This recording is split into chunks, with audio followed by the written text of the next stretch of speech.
to us English speakers, us Americans, is The Little Mermaid. So based off of the Disney movie is based off of that story by Hans Christian Andersen. So I am going to pick a story or two by Hans Christian Andersen to read for you all to help you feel more relaxed and help you to fall asleep. Anyways, this is the book right here. I will tap it a little bit. Now, this is a hardcover book, so it's got its plastic cover on it.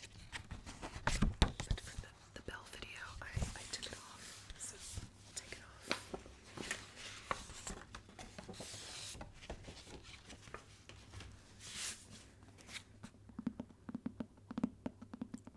I just think I kind of like the sound of the book better without the plastic cover on it. It looks a little bit more old-fashioned to me.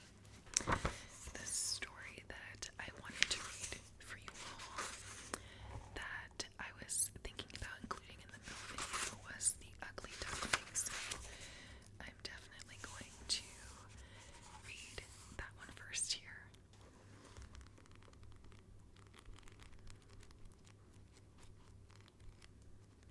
Trying to find the story here.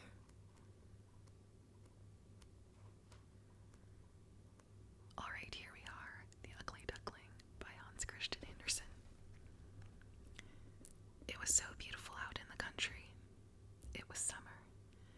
The oats were still green, but the wheat was turning yellow. Down in the meadow, the grass had been cut and made into haystacks, and there the storks walked on their long red legs, talking Egyptian, because that was the language they had been taught by their mothers. The fields were enclosed by woods, and hidden among them were little lakes and pools. Yes, it certainly was lovely out there in the country. The old castle, with its deep moat surrounding it, lay bathed in sunshine. Between the heavy walls and the edge of the moat, there was a narrow strip of land, covered by a whole forest of burdock plants. Their leaves were large, and some of the stalks were so tall that a child could stand upright under them and imagine that he was in the middle of the wild and lonesome woods. Here a duck had built her nest. While she sat waiting for the eggs to hatch, she felt a little sorry for herself because it was taking so long and hardly anybody came to visit her. The other ducks preferred swimming in the moat to sitting under a dock leaf and gossiping. Finally, the eggs began to crack. Beep, beep, they said, one after another. The egg yolks had become alive and were sticking out their heads. Quack, quack, said their mother. Look around you. And the ducklings did. They glanced at the green world around them, and that was what their mother wanted them to do, for green was good for their eyes.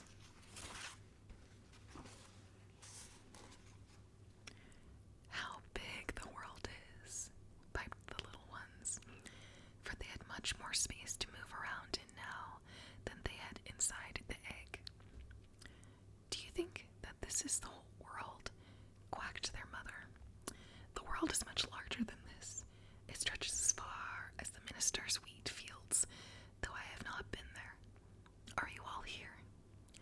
The duck got up and turned around to look at her nest. Oh no, the biggest egg hasn't hatched yet, and I'm so tired of sitting here. I wonder how long it will take. She wailed and sat down again. What's new? Asked an old duck who had come visiting. One of the eggs is taking too long, complained a mother duck. It won't crack. But take a look at the others. They are the sweetest little ducklings you have ever seen, and every one of them looks exactly like their father. That scoundrel hasn't come to visit me once.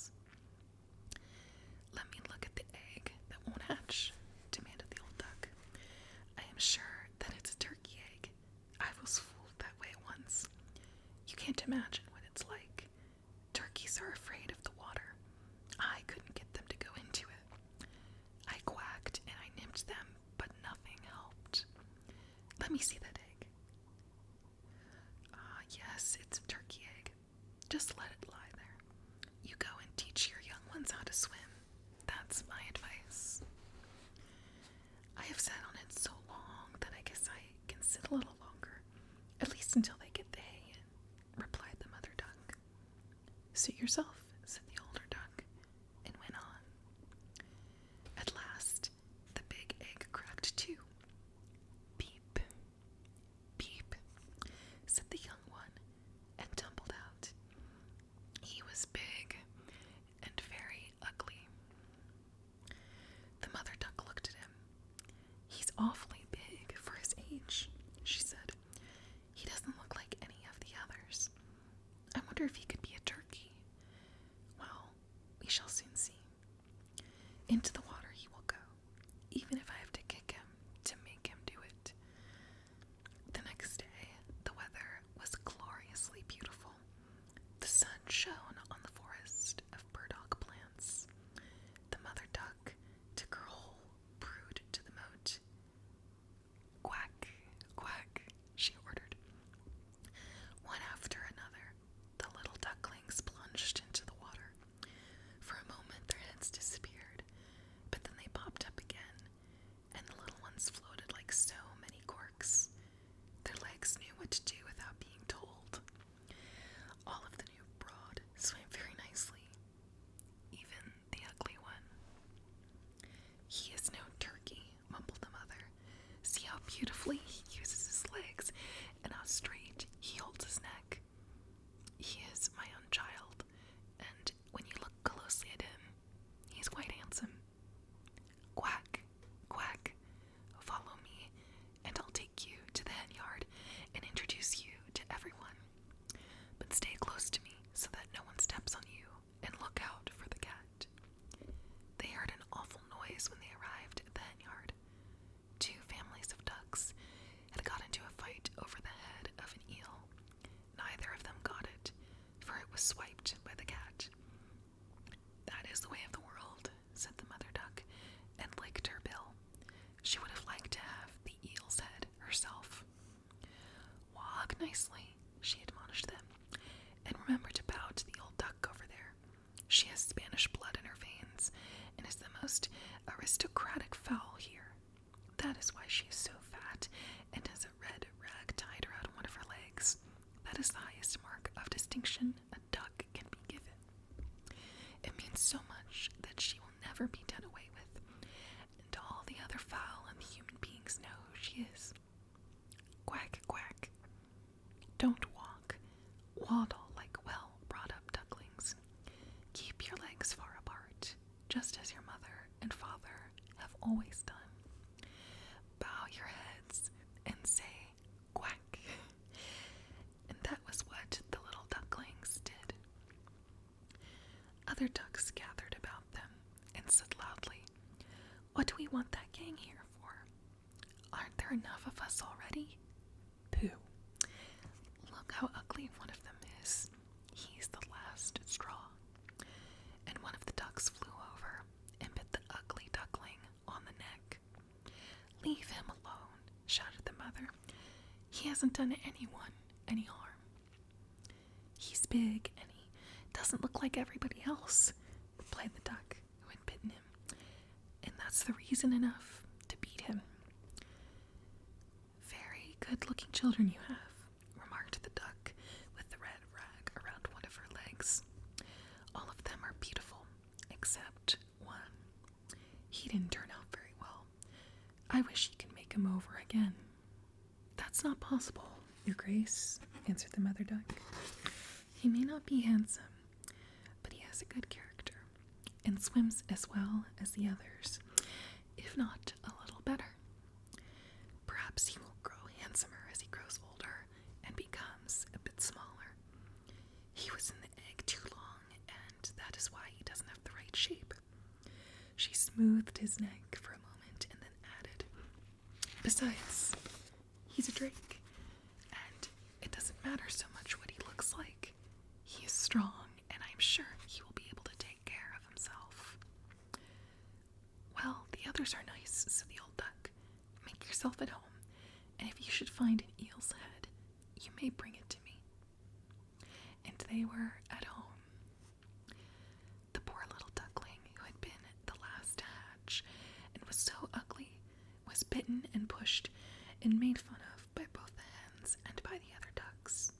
The turkey cock, who had been born with spurs on and therefore thought he was an emperor, rustled his feathers as if he were a full-rigged ship under sail and strutted up to the duckling. He gobbled so loudly at him that his own face got all red. The poor little duckling did not know where to turn. How he grieved over his own ugliness, and how sad he was. The poor creature was mocked and laughed at by the whole hen yard. That was the first day, and each day that followed was worse than the one before. The poor duckling was chased and mistreated by everyone, even his own sisters and brothers, who quacked again and again, "If only the cat would get you, you ugly thing." Even his mother said, "I wish you were far away." The other ducks bit him, and the hens pecked at him. The little girl who came to feed the fowls kicked him. At last, the duckling ran away. It flew over the tops of the bushes, frightening all the little birds so that they flew up into the air. "They, too, think I am ugly," thought the duckling, and closed his eyes. But he kept on running. Finally, he came to a great swamp where wild ducks lived, and here he stayed for the night, for he was too tired to go any farther. In the morning, he was discovered by the wild ducks. They looked at him, and one of them asked, "What kind of bird are you?"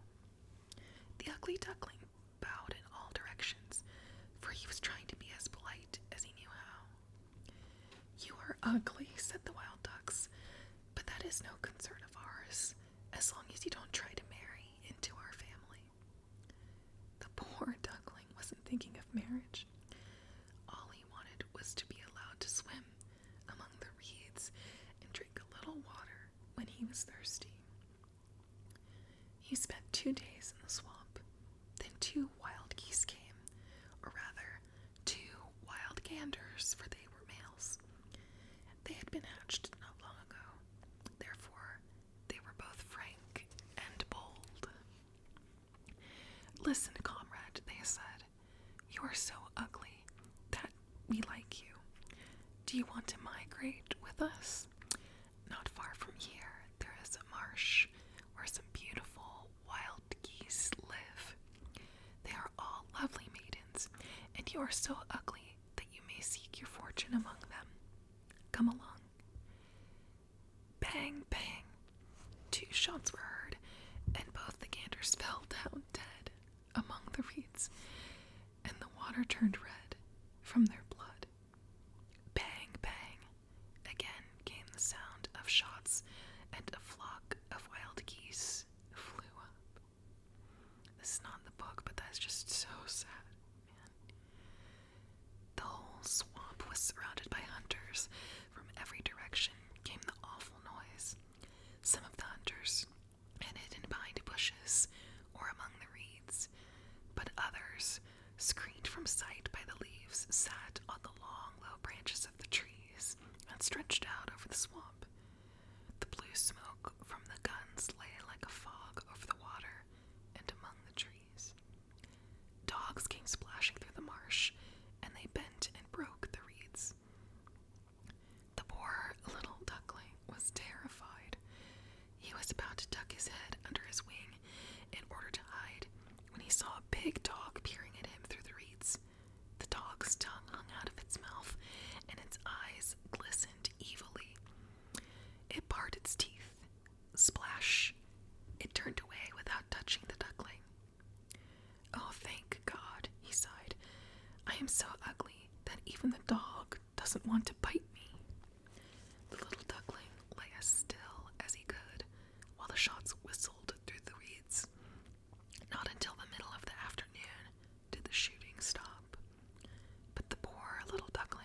so frightened that he waited several hours longer before taking his head out from under his wing. Then he ran as quickly as he could out of the swamp. Across the fields and the meadows he went, but a wind had come up, and he found it hard to make his way against it. Toward evening, he came upon a poor little hut. It was so wretchedly crooked that it looked as if it couldn't make up its mind which way to fall, and that was why it was still standing. The wind was blowing so hard that the poor little duckling had to sit down in order not to be blown away. Suddenly, he noticed that the door was off its hinges, making a crack, and he squeezed himself through it and was inside. An old woman lived in the hut with her cat and her hen. The cat was called Sunny, and could both arch his back and purr. Oh yes, it could also make sparks if you rubbed its fur the wrong way. The hen had very short legs, and that was why she was called Cluck Low Legs. But she was good at laying eggs, and the old woman loved her as if she were her own child. In the morning, the hen and the cat discovered the duckling. The cat meowed, and the hen clucked. "What is going on?" asked the old woman, and looked around. She couldn't see very well, and when she found the duckling, she thought it was a fat, full-grown duck. "What a fine catch!" she exclaimed.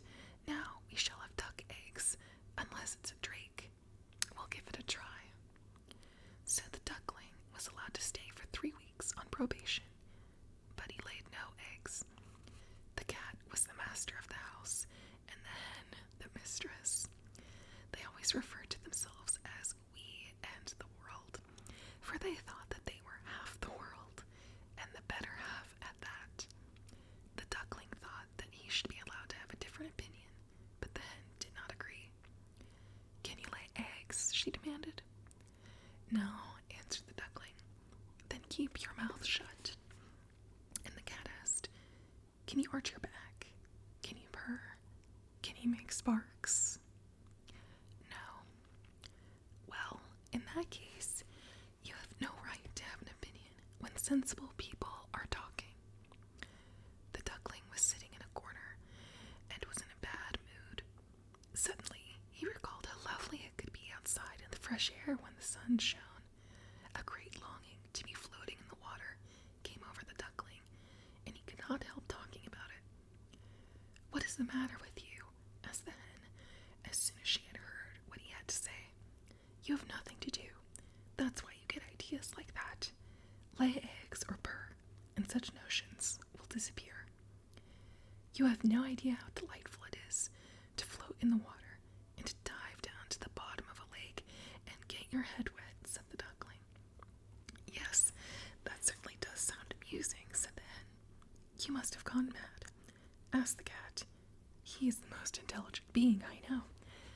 Ask him whether he likes to swim or dive down to the bottom of a lake. Don't take my word for anything. Ask the old woman, who is the cleverest person in the world. Ask her whether she likes to float and to get her head all wet." "You don't understand me," wailed the duckling. "And if I don't understand you, who will? I hope you don't think that you are wiser than the cat or the old woman, not to mention myself. Don't give yourself airs. Thank your Creator for all He has done for you. Aren't you sitting in a warm room among intelligent people whom you could learn something from? While you yourself do nothing but say a lot of nonsense and aren't the least bit amusing. Believe me, that's the truth, and I am only telling it to you for your own good. That's how you recognize a true friend. It's someone who is willing to tell you the truth, no matter how unpleasant it is. Now get to work. Lay some eggs, or learn to purr and arch you back."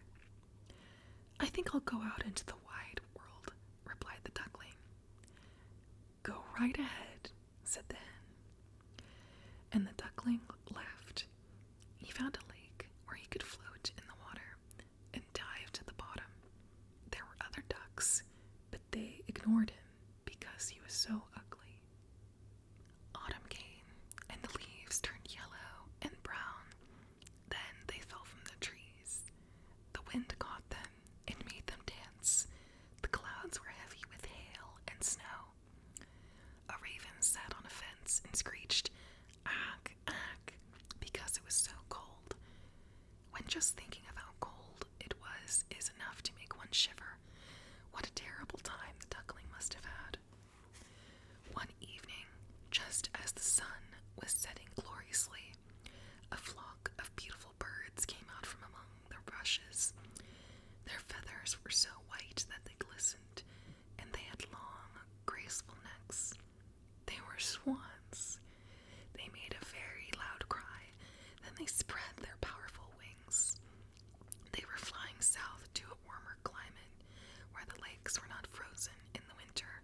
know the name of those birds or where they were going, and yet he felt that he loved them as he had never loved any other creatures.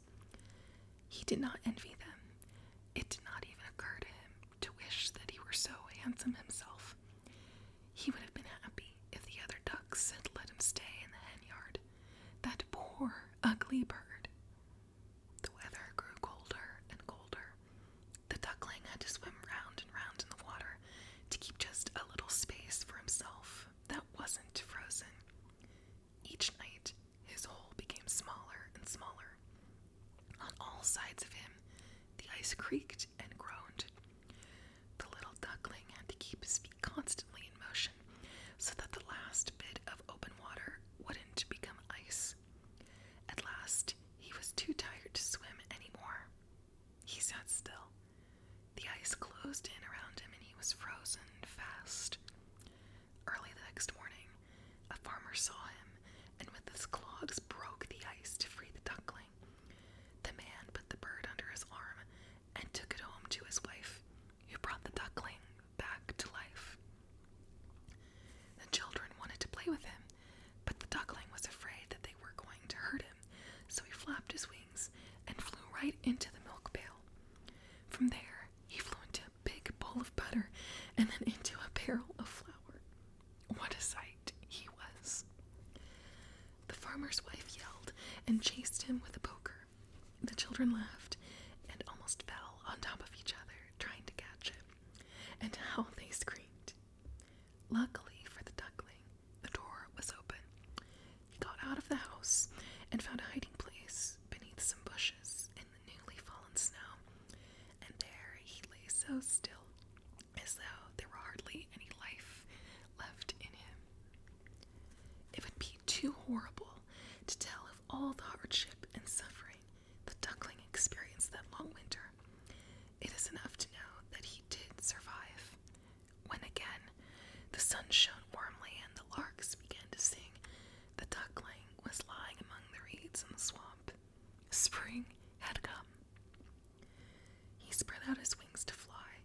How strong and powerful they were. Before he knew it, he was far from the swamp and flying above a beautiful garden.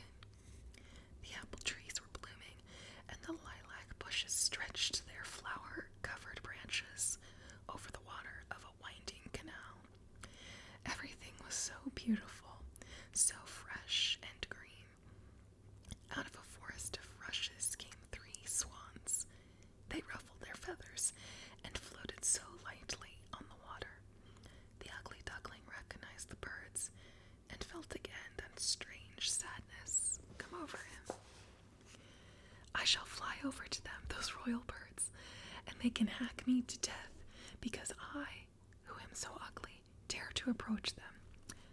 What difference does it make?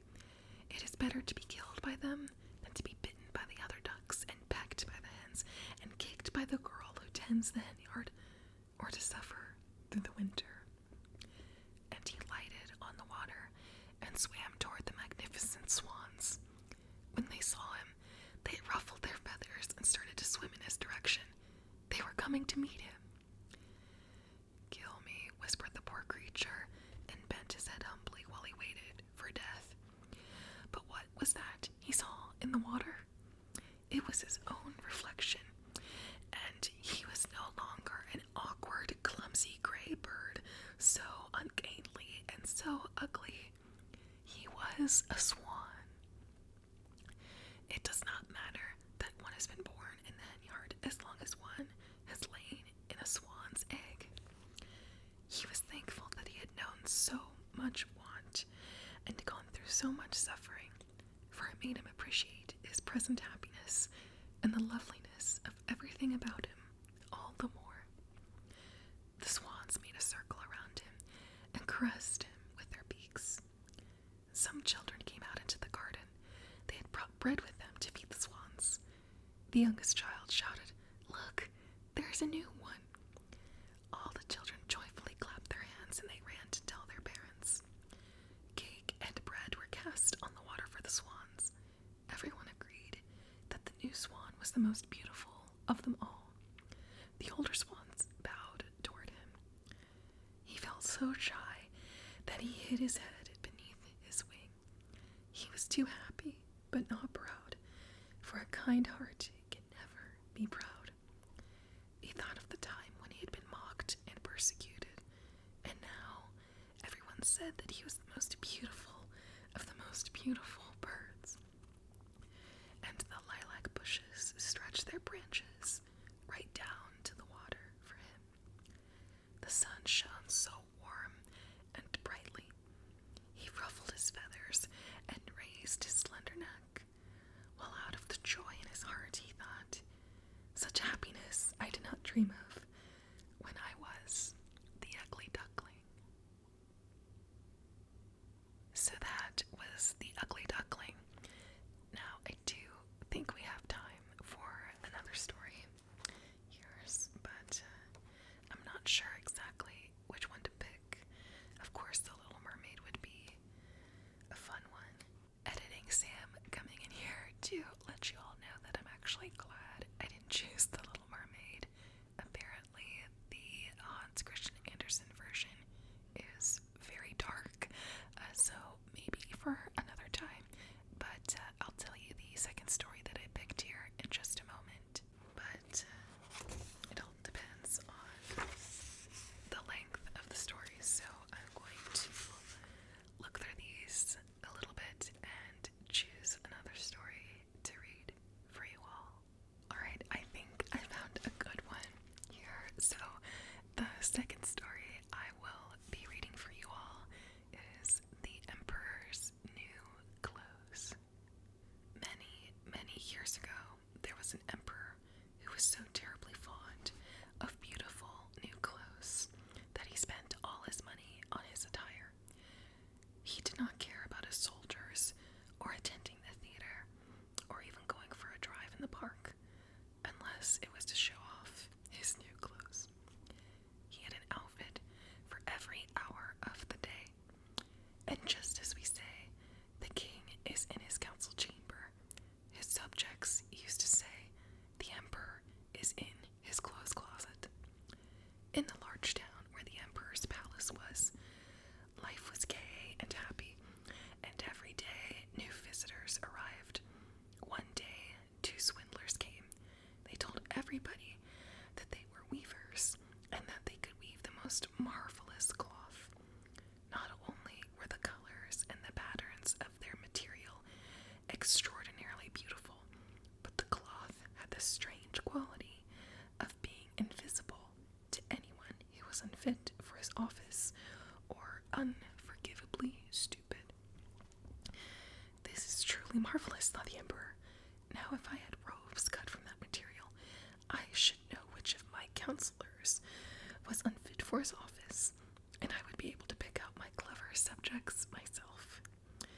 They must weave some material for me." And he gave the swindlers a lot of money so they could start working at once. They set up a loom and acted as if they were weaving, but the loom was empty. The fine silk and gold threads they demanded from the emperor they never used, but hid them in their own knapsacks. Late into the night, they would sit before their empty loom, pretending to weave. "I would like to know how they are getting along," thought the emperor. But it is hard to beat strangely when he remembered that those who were stupid or unfit for their office would not be able to see the material. Not that he was really worried that this would happen to him. Still, it might be better to send someone else the first time and see how he fared. Everybody in town had heard about the cloth's magic quality, and most of them could hardly wait to find out how stupid or unworthy their neighbors were. "I shall send my faithful prime minister over to see how the weavers are getting along," thought the emperor. "He will know how to judge the material, for he is both clever and fit for his office, if any man is."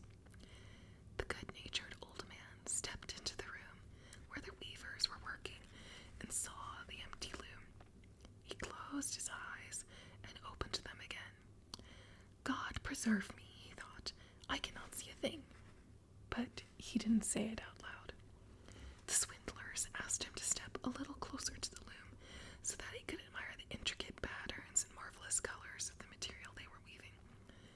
both pointed to the empty loom, and the poor old Prime Minister opened his eyes as wide as he could. But it didn't help. He still couldn't see anything. Am I stupid? He thought. I can't believe it. But if it is so, it is best no one finds out about it. But maybe I'm not fit for my office. No, that is worse. I'd better not admit that I can't see what they are weaving. Tell us what you think of it, demanded one of the swindlers. It is beautiful. It is very lovely, mumbled the old Prime Minister, adjusting his glasses. What patterns? What colors? I shall tell the Emperor that it pleases me ever so much. That is a compliment, both the weavers said, and now they described the patterns and told which shades of color they had used. The Prime Minister listened attentively so that he could repeat their words to the Emperor, and that is exactly what he did. The two swindlers demanded more money and more silk and gold thread. They said they had to use it for their weaving, but their loom remained as empty as ever. Soon, the Emperor sent another of his trusted counselors to see how the work was progressing. He looked and looked just as the Prime Minister had, but since there was nothing to be seen, he didn't see anything. Isn't it a marvelous piece of material? Asked one of the swindlers, and they both began to describe the beauty of their cloth again. I am not stupid, thought the Emperor's counselor. I must be unfit for my office. That is strange, but I'd better not admit it to anyone. And he started to praise the material, which he could not see, for the loveliness of its patterns and colors. I think it is the most charming piece of material I have ever seen, declared the counselor to the Emperor. Everyone in town was talking about the marvelous cloth that the swindlers were weaving. At last, the Emperor himself decided to see it before it was removed from the loom. Attended by the most important people in the empire, among them the Prime Minister and the counselor who had been there before, the Emperor entered the room where the weavers were weaving furiously on their empty loom. Isn't it magnifique? Asked the Prime Minister. Your Majesty, look at the colors and the patterns, said the counselor. And the two old gentlemen pointed to the empty loom, believing that all the rest of the company could see the cloth. What? Thought the Emperor. I can't see a thing. Why, this is a disaster. Am I stupid? Am I unfit to be Emperor? Oh, it is too horrible. Aloud, he said, it is very lovely. It has my approval. While he nodded his head and looked at the empty loom. All the counselors, ministers, and men of great importance who had come with him stared and stared, but they saw no more than the Emperor had seen, and they said the same thing that he had said. It is lovely, and they advised him to have clothes cut and sewn so that he could wear them in the procession at the next great celebration. It is magnificent, beautiful, excellent. All of their mouths agreed, though none of their eyes had seen anything. The two swindlers were decorated and given the title Royal Knight of the Loom. The night before the procession, the two swindlers didn't sleep at all. They had 16 candles lighting up the room where they worked. Everyone could see how busy they were, getting the Emperor's new clothes finished. They pretended to take the cloth from the loom. They cut the air with their big scissors and sewed with needles without thread. At last, they announced, the Emperor's clothes are ready. Together with his courtiers, the Emperor came. The swindlers lifted their arms as if they were holding something in their hands and said, these are the trousers, this is the robe, and here is the train. They are all as light as if they were made of spider webs. It will be as if your Majesty had almost nothing on, but that is their special virtue. Oh yes, breathed all the courtiers, but they saw nothing, for there was nothing to be seen. Will your Imperial Majesty be so gracious as to take off your clothes, asked the swindlers. Over there, by the big mirror, we shall help you put your new ones on. The emperor did as he was told, and the swindlers acted as if they were dressing him in the clothes they should have made. Finally, they tied around his waist the long train which two of his most noble courtiers were to carry. The emperor stood in front of the mirror, admiring the clothes he couldn't see. "Oh, how they suit you! A perfect fit!" everyone exclaimed.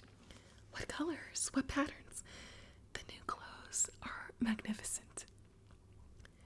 "The crimson canopy under which your imperial majesty is to walk is waiting outside," said the imperial master of court ceremony. "Well, I am dressed. Aren't my clothes becoming?" The emperor turned around once more in front of the mirror, pretending to study his finery. The two gentlemen of the imperial bedchamber fumbled on the floor, trying to find the train which they were supposed to carry. They didn't dare admit that they didn't see anything, so they pretended to pick up the train and held their hands as if they were carrying it.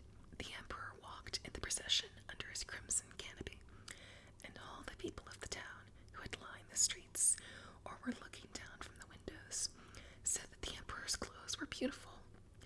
What a magnificent robe, and the train, and how well the emperor's clothes suited him.